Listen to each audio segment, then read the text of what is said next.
The Enneagram can be a powerful tool to add to the toolbox of any coach, guide, facilitator, or consultant. But only if we understand the Enneagram and we avoid some of the common traps that the Enneagram can put in front of us. The Enneagram can put people in boxes, or it can show us how to be free of the box of personality and turn the prison into a path of growth.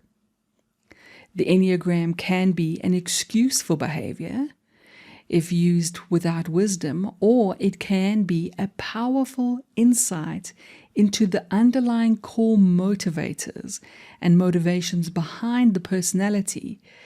And when we know the why behind someone's behavior, we can help them to transform limiting behavior. The Enneagram can be a cold, diagnostic typing tool that makes decisions without compassion, using tests to just label people and to hire and fire and promote accordingly. Or it can become a language of growth and development that we use as coaches, as leaders, and as guides to offer people a way to express their highest potential. One of the keys is to understand how the Enneagram types form. A common misunderstanding is that the Enneagram is based on what we do, instead of knowing that the Enneagram personality types form around a hidden reason for what we do. What we call at Inner Life Skills the grain of sand in the personality pearl. Once you understand the grain of sand, that core underlying reason for behavior, you don't have to memorize lists and lists. You gain insight into the why. That combined with what we call the primary polarities, the inner push and pull of each personality, becomes the essential understanding of each Enneagram type. And it is also the key understanding to how we can help people to grow. It turns out that when we know the grain of sand in the personality pearl and we know the primary polarity, this very understanding gives us a map for growth. Take the red pearls, for example, which are type 8, 9, and 1. The green pearls, which are 2, 3, and 4, and what we call the blue pearls, which is the triad 5, 6, and 7. When we understand that a red pearl is motivated by gut instinct, not intuition, a physically felt sense in the body that is more associated with sensation than with thought and the emotional needs of the heart. Now we have an insight into understanding how an 8, 9, and 1 is making decisions and moving through the world. When we also understand that connected to that gut instinct are other elements, resistance, impact, and a continuum of anger, and we realize that all 4 of these keywords work together and not in isolation, now we have even deeper insight into the why behind the behavior of types 8, 9, and 1. If we layer onto that an understanding of their primary polarities, the true understanding of each type has emerged, and we can use that as a map for growth. Because it turns out 8 on the Enneagram, for example, the key to a higher expression 8 is collapsing the polarity of strength versus weakness. 8s are naturally polarized against inner and outer weakness, and not weakness of the mind or weakness of the heart, weakness that is scanned for and felt in the very bones, in the very physical sensations of an 8. So when an 8 is working really, really hard, endlessly, to be strong, not weak, and that sense of strength is connected to anger, is connected to resistance, is connected to how they're impacting and being impacted, which all lives in this gut center of intelligence, we now understand 8. We now understand that 8 can rise to its high, whole expression, to its enlightened expression, by learning to reframe and understand weakness. Where? In the gut, in the felt sense of the body. Because if you talk to an 8 from the mind, blue pill, or from the heart, green pill, an 8 can't hear you. So that's an example of how we can work with each type.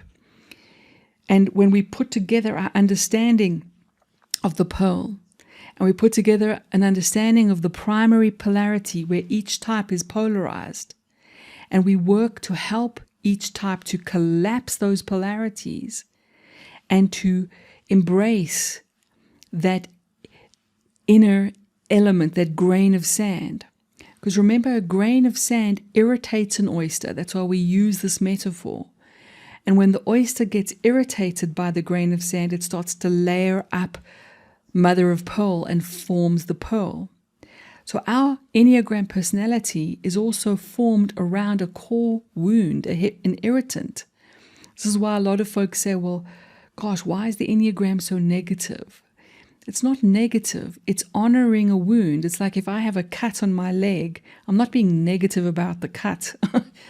If I acknowledge it's there, I'm working to heal it. I'm working to do what I need to do to help that to go back to its natural state of healing.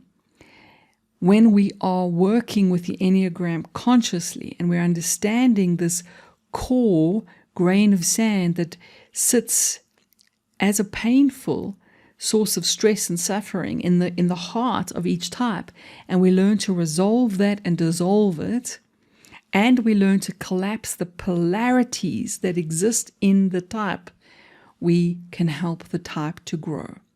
So yes, you've heard the type 8 is about vulnerability versus strength, but don't see that in isolation. See it as connected to its red pearl. So strength versus weakness for 8 in a red pearl setting.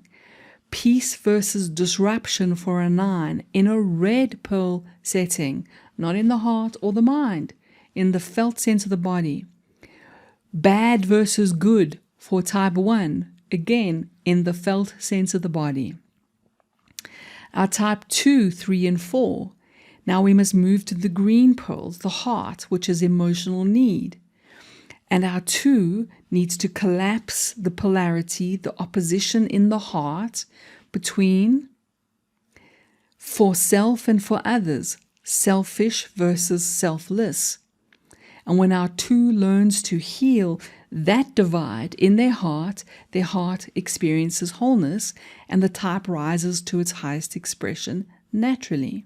When our type 3 collapses the polarity of winner versus loser, when they turn failure into feedback, when they realize that winning and losing is not a reflection of the heart's need for worth and validation, then the shame of the green pearl heals. Then the endless desire to mask and project image of the green pearl heals. So the key for healing and helping, coaching, guiding, leading type 3 to its highest expression is to collapse the polarity of winning and losing, and seeing that losing can be free feedback instead of failure. Our type 4, their path of growth to get free of the prison of the type 4 personality is to collapse the polarities of special versus ordinary, to see the ordinary in the extraordinary, and to see extraordinary in mundane ordinary, to realize that scrubbing the temple floors of life, the mundane duties of daily existence, can be extraordinary. It's the chop wood, carry water that our fours are endlessly struggling with. So when we know this, we can help type 4 to heal the heart emotional need, to drop the masking, to collapse that polarity and rise to their highest expression. Our blue pearls each have a primary polarity rooted in the pearl of the mind. So our 5 on the Enneagram is collapsing the endless struggle for competency versus incompetence, where the craving for knowledge to secure the mind, to feel secure in the self, and to appease anxiety and fear can finally lay to rest when our 5 realizes that true competency is in the surrendering to the I don't know mind and the endless craving of knowledge to try and run from ignorance is not always the solution, that somehow collapsing that polarity ends that inner struggle, and that applied action can actually be the key. So are you seeing how these things are connected and how we can use the Enneagram for growth? Our type 6, both phobic and counterphobic. And I've got a lot of videos and a lot of teaching around counterphobic 6 because it's severely neglected, misunderstood, and often gets typed as an 8 incorrectly. Our phobic and counterphobic 6s are in this dilemma between seeking support and feeling the anxiety of not having support, of not having somebody have their back. Counterphobic is moving with aggression against that. Phobic is still endlessly seeking that. That whole dilemma, that whole polarity of support versus a lack of support is the endless struggle of our 6 and is rooted in the minds dividing things up between us and them camps.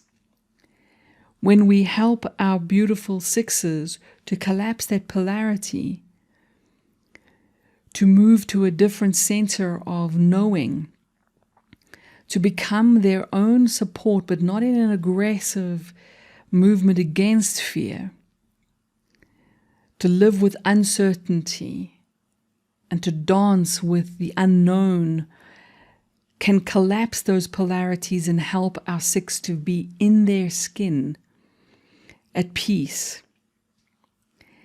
And then, of course, our 7 is running from being trapped to try and be free, endlessly, freedom. But isn't the chasing of freedom its own kind of trap? Can you see how that polarity of freedom versus trap can be its own bind? Each of these polarities in each type can actually represent both the paradox of how we perpetuate our own suffering. That when a 7 is chasing freedom, they become bound by that chase. And the pearl, which is the driver, which is anxiety, is never healed. So I hope that gives you a sense of just how we as coaches, guides, and leaders can use the Enneagram as a path for massive growth and transformation if we understand it at this depth.